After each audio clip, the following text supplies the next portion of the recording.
Welfare cup 2026 একদিন দিবারাত্রি ব্যাপী বিরাট knockout football tournament. খেলার প্রথম পুরস্কার পোহে 1,80,000 টাকা ও সুদৃশ্য ট্রফি।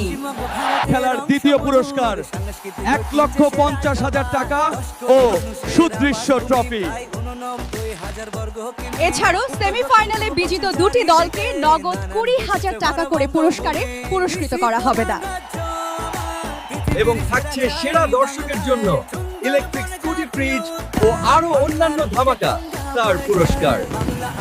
খেলার 8টি টিমের নাম নিউরিক, Sripur new youngster club, city F T, Nabakala Ajodia sporting club, Chandrakona road, SB11 Medinipur, Haji Mohammad Mohsin club, Bubai 11 Kharagpur, Khagragenda পশ্চিম আশা ক্লাব, নেরাদেউল, কাজল 11 বর্ধমান। আমাদের এই বিশাল টুর্নামেন্টে আপনাদের জানাই সাদর আমন্ত্রণ। আপনারা আসুন, আমাদের খেলায় মাঠে দেখা হবে। এই ভিডিওটি বেশি বেশি শেয়ার করুন। এরকম যে কোনো ধরনের বিজ্ঞাপনের জন্য ইলিয়াসের সাথে যোগাযোগ করুন।